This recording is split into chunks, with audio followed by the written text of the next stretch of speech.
మన గుండె పిడికిల సైజులో ఉండే ఒక కండరాల సంచి. లబ్డబ్మని స్పందిస్తూ శరీరంలోని అణువణువుకు రక్తాన్ని, రక్తం ద్వారా ప్రాణవాయువును అందించే అతి కీలకమైన మన గుండెకు ఇవాళ బ్లాకులనేవి పిడుగుపాటులా పరిణమిస్తున్నాయి. చివరికి గుండెపోటును తెచ్చిపెడుతున్నాయి. గుండెకు రక్తాన్ని మోసుకెళ్లే రక్తనాళాలు పాక్షికంగా మూసుకుపోయినప్పుడు, స్టెంట్లను పూర్తిగా మూసుకుపోయినప్పుడు బైపాస్ సర్జరీని చేయాల్సి వస్తుంది. కరోనరీ ఆర్టరీ డిసీజ్గా పిలిచే ఈ సమస్య గురించిన పూర్తి వివరాల్ని డాక్టర్ని అడిగి ఇప్పుడు తెలుసుకుందాం.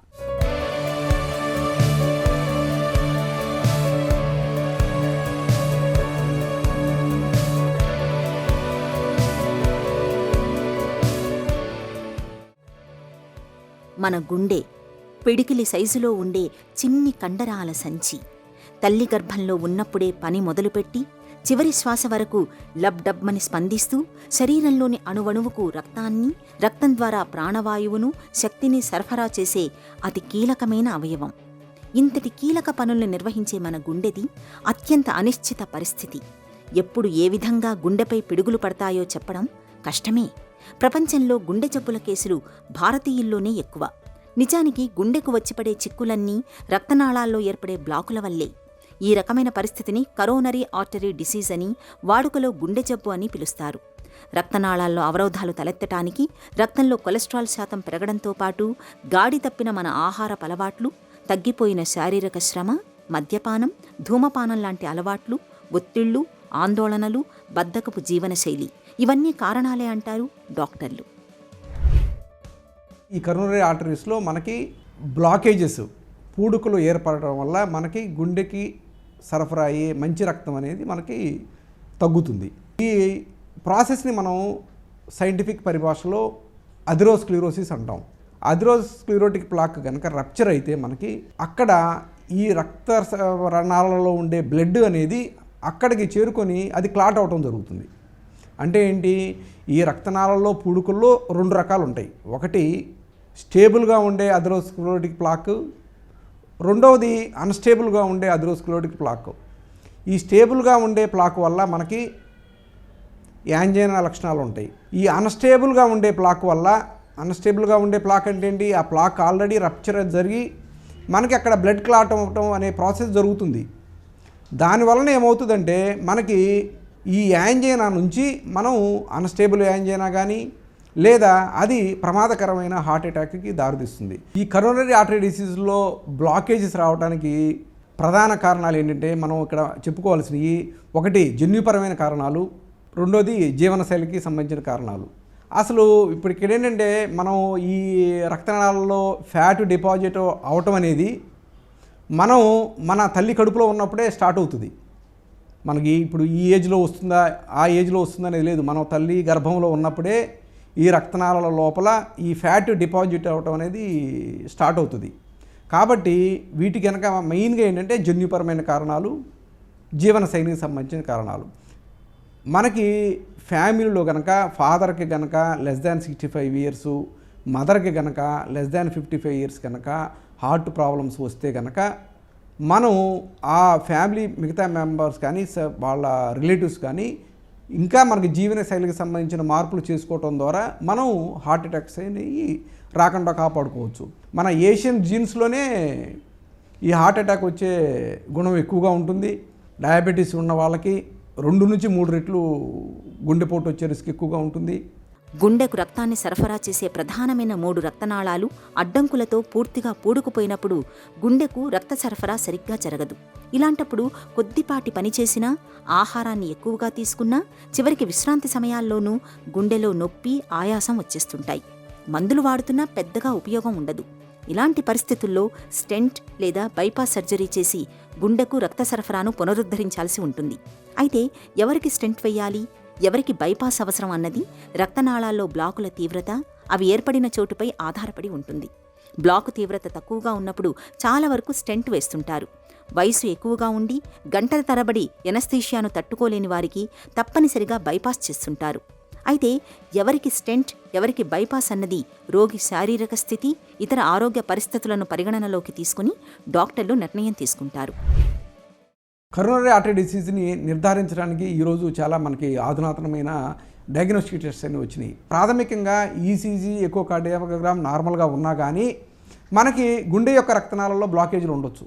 కాబట్టి ఇక్కడ ఏం చేస్తాం మేము, ఇట్లాంటి పేషెంట్స్ని 24 అవర్స్ అబ్జర్వేషన్లో ఉంచి next day morning treadmill test చేయడం ద్వారా కానీ, అదేవిధంగా సిటీ యాంజియోగ్రామ్ చేయడం ద్వారా కానీ, సిటీ యాంజియోగ్రామ్ అనేది గోల్డ్ స్టాండర్డ్. ఇక్కడ ప్రాబ్లం ఏంటంటే సిటీ కరోనరీ యాంజియోగ్రామ్కి పల్స్ రేట్ అనేది 60 కన్నా తక్కువ ఉండాలి, 60 to 70 ఉండాలి పల్స్ రేటు. కొంతమంది పేషెంట్స్కి ఏంటంటే ఆ ఎమర్జెన్సీలో పల్స్ రేట్ అనేది తగ్గకపోవటం వల్ల మేము డైరెక్ట్గా ఈ కన్వెన్షనల్ కరోనరీ యాంజియోగ్రాము, ఈ రోజుల్లో ఒక యాంజియోగ్రామ్ కూడా మేము చైనారం ద్వారా చేయడం జరుగుతుంది. కాబట్టి హాస్పిటల్లో డే కేర్లోనే రోజుకి మేము యాంజియోగ్రామ్ చేసి ఈవెన్ బై లంచ్ టైము పేషెంట్ని డిశ్చార్జ్ చేయడం జరుగుతుంది. ఏ పేషెంట్కైనా సరే ముందు మందులు వాడాలి.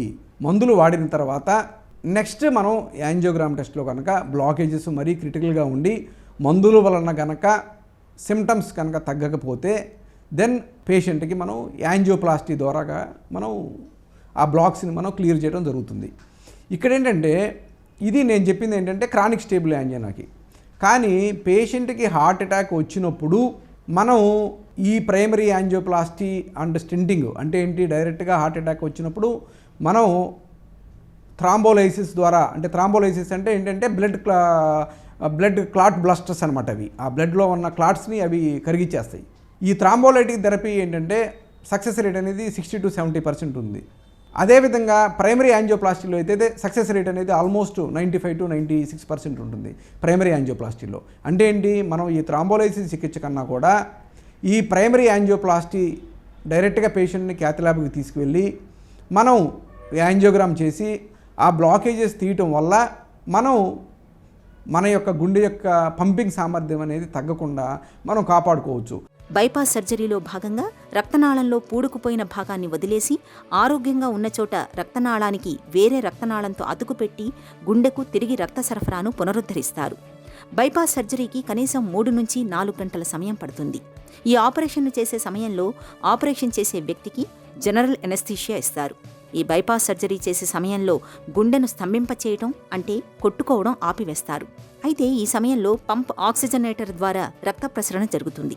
ఒక రకంగా చెప్పాలంటే గుండె ఊపిరితిత్తుల పని ఈ యంత్రం చేస్తుందన్నమాట. తర్వాత కాలి నుంచి లేదా ఛాతీ నుంచి రక్తనాళాన్ని తీసి దీని ఒక చివరను ప్రధాన రక్తనాళం అయోర్టాకు, మరొక చివరను పూడుకుపోయిన రక్తనాళానికి అతికిస్తారు. ఆ తర్వాత యథావిధిగా గుండె కొట్టుకునేట్లు చేస్తారు.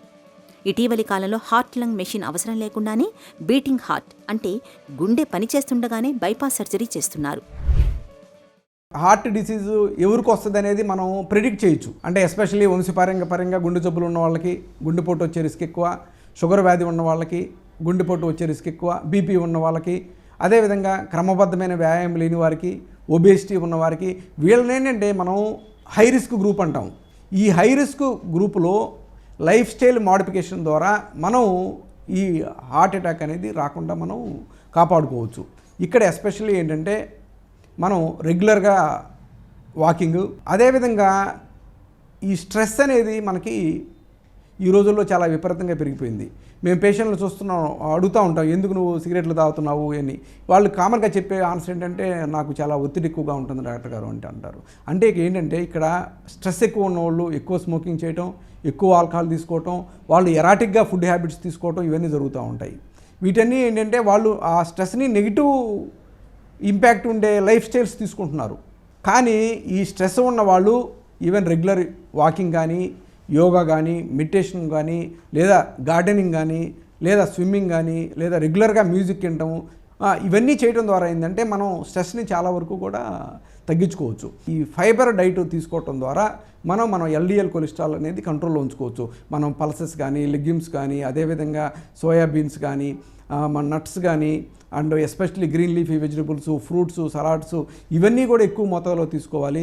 ఈ ఆహార నియమాలు, జీవనశైలిలో మార్పుల వల్ల ఈ గుండె జబ్బులు అనేది రాకుండా మనం కాపాడుకోవడం అనేది చాలా ముఖ్యమైన అంశం. స్టెంట్ లేదా బైపాస్ సర్జరీ చేయించుకున్న తర్వాత గుండెను ఆరోగ్యంగా ఉంచుకునేందుకు జీవనశైలి మొదలుకొని ఆహారం, అలవాట్లు, వ్యాయామం వరకు ప్రత్యేకంగా జాగ్రత్తలు తీసుకోవాల్సి ఉంటుంది. కొవ్వు పదార్థాలకు దూరంగా ఉంటూ సమతులాహారాన్ని తీసుకోవాలి.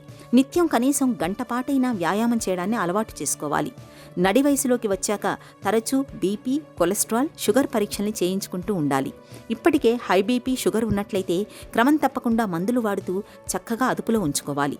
కుటుంబ సభ్యుల్లో ఎవరైనా గుండెపోటుతో చనిపోయి ఉంటే వారి వారసులకు కూడా గుండెపోటు వచ్చే అవకాశాలు 4 రెట్లు ఎక్కువగా ఉంటాయి. అటువంటి వారు తప్పకుండా గుండెకు సంబంధించిన ముందస్తు పరీక్షల్ని ప్రతి ఏటా చేయించుకుంటూ ఉండాలి. ఇలా అన్ని రకాలుగా జాగ్రత్తలు తీసుకుంటే గుండె జబ్బులు దరిచేరకుండా, గుండెపోటు భయం లేకుండా నిశ్చింతగా జీవనం గడపొచ్చు.